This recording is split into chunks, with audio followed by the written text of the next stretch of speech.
Gadgetics. Men, gue mau ada tebak-tebakan nih buat ya kan. Handphone Samsung apa yang menjadi favorit gue di 2020 ini? Iya, yang jelas yang lagi lu pegang sekarang 20 Ultra, Note 20 Ultra. Kan di driver lu. Salah. Handphone favorit gue dari Samsung di 2020 ini adalah S10 Lite. Oh iya ya, kan value-nya bagus juga itu handphone ya, bukan bagus juga, bagus banget. Bagus banget, pakai Snapdragon 855 juga.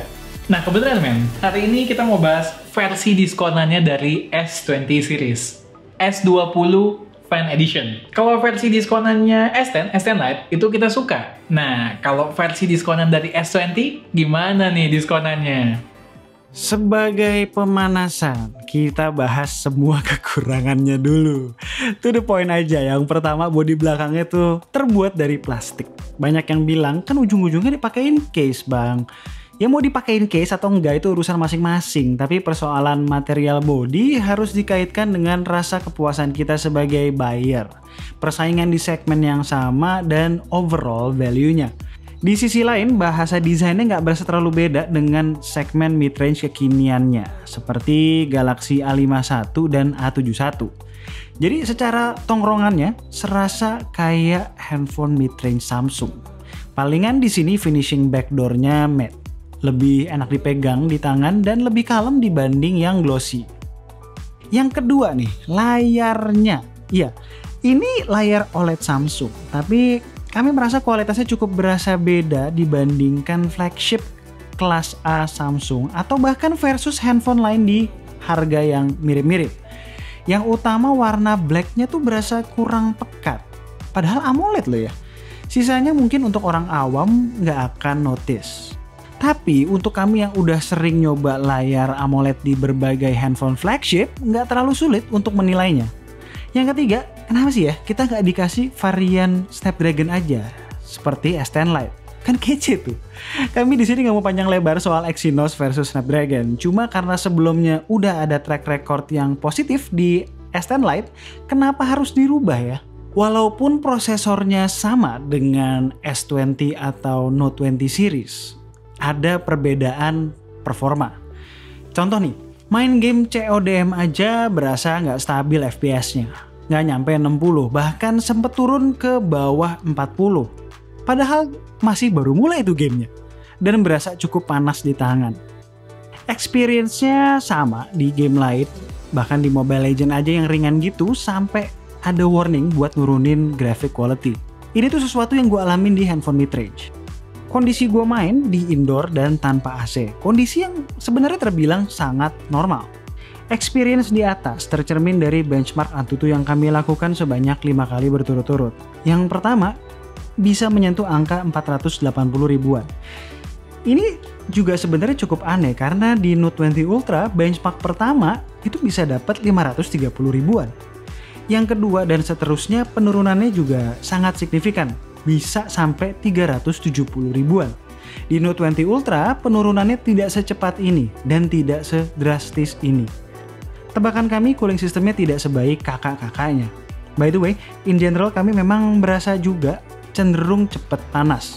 Buat yang penasaran angka maksimalnya berapa, saat kami lakukan tes kulkas ala K2 Gadgets bisa mencapai 530 ribu.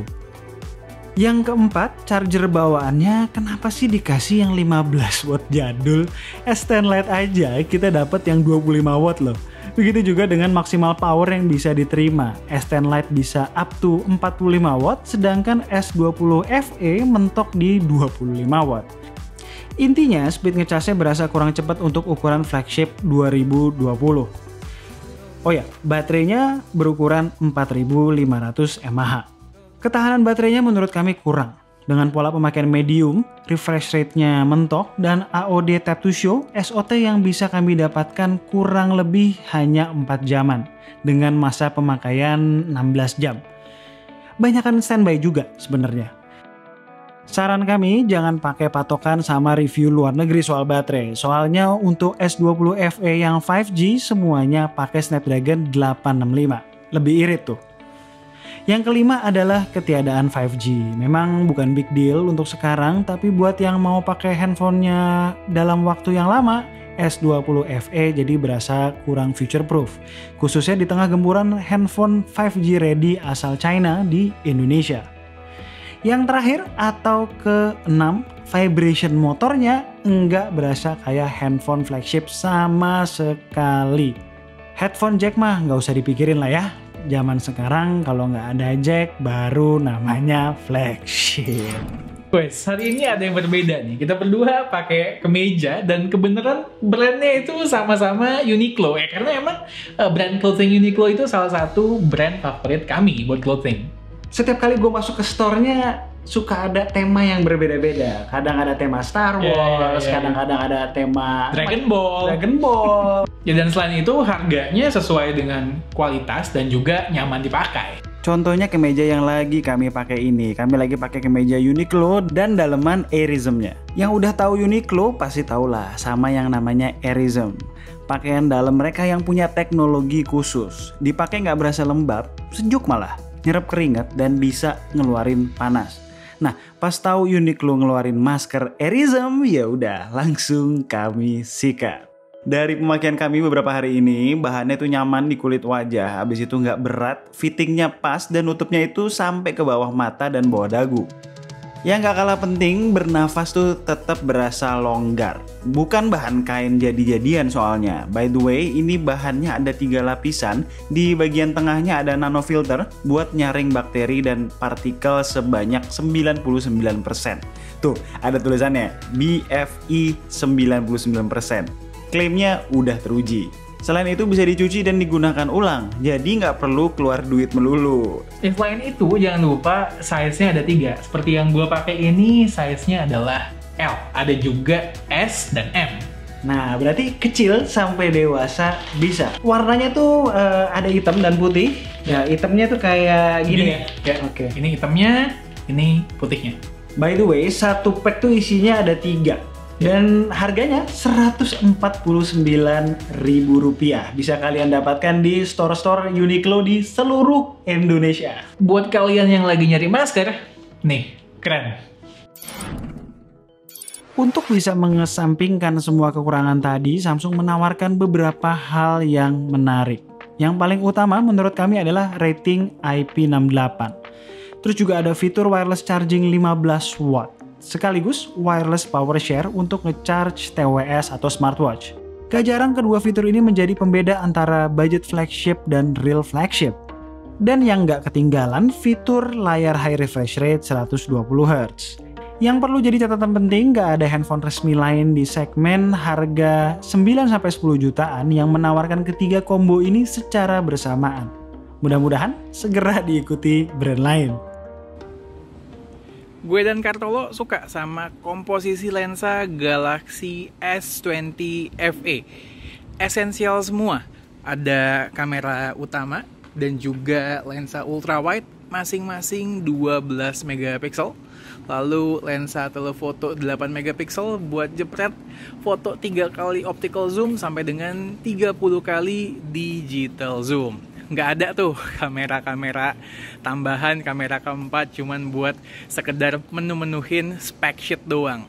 Patut untuk ditiru sama brand-brand yang lain. Oh ya, untuk lensa utama dan telefotonya itu ada OIS.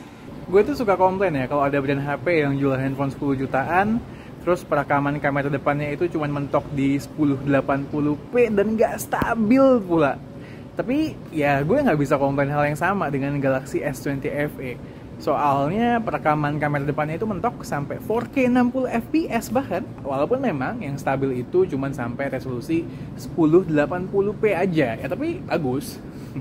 Sedikit nih nambahin soal video. Sama kayak flagship Samsung terbaru lainnya, di S20 FE ada promote juga. Jadi bisa merekam video 24 fps. Bisa sinematik nih jadinya. Dan support juga multiple source audio.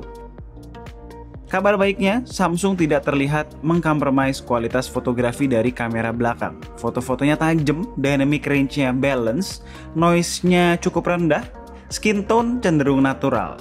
Tapi memang tone warna fotonya vibrant banget. Sebagian orang suka akan hal ini. Khas Samsung lah. Buat yang suka jepret foto bokeh, cocok, termasuk rapi. Overall nggak ada satu poin minus yang menonjol. Kebanyakan poin yang gue sebutin barusan konsisten sampai ke lensa ultrawide maupun 3 kali optical zoom, terutama soal ketajaman.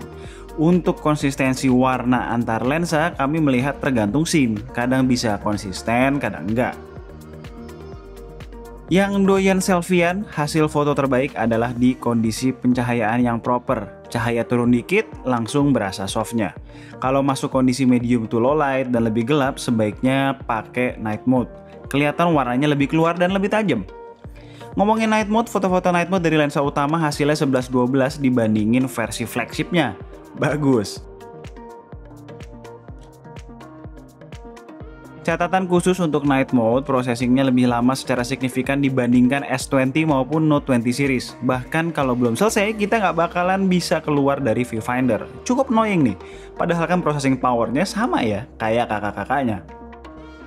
Komplain kami soal layarnya tadi sebenarnya nggak menggambarkan bahwa layarnya jelek, tapi ada perbedaan aja dibandingkan handphone lain sekelasnya. Namun untuk penggunaan sehari-hari ya nonton, main game, layarnya udah bagus. Warnanya punchy, bright, dan lega juga, 6,5 inch. Ditambah ada setup stereo speaker yang kualitasnya bukan kaleng-kaleng.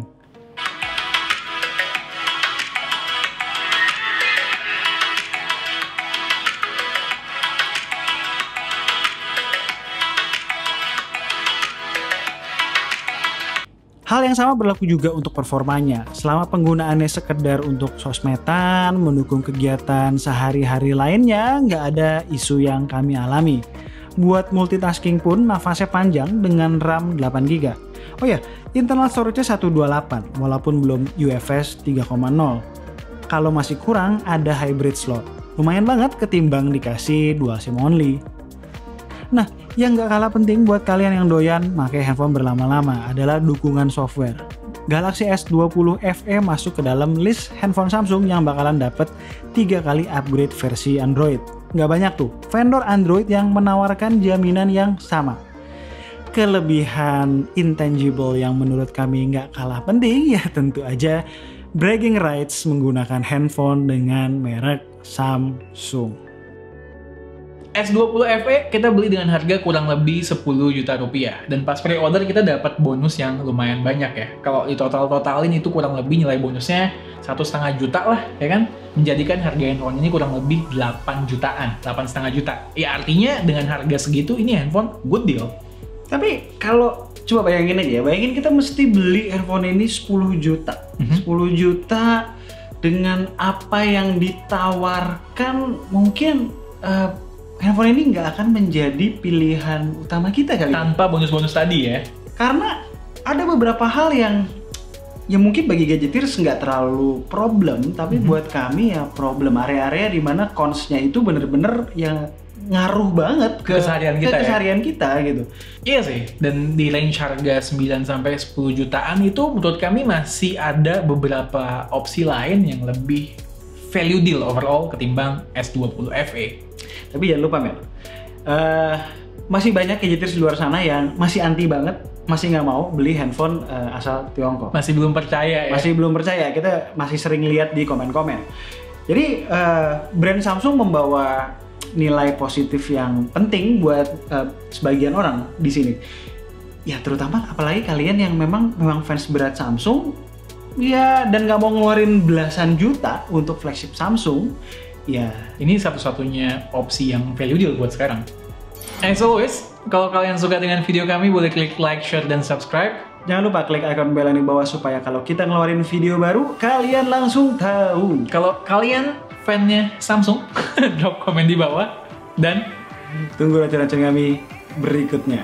Bye guys. Bye.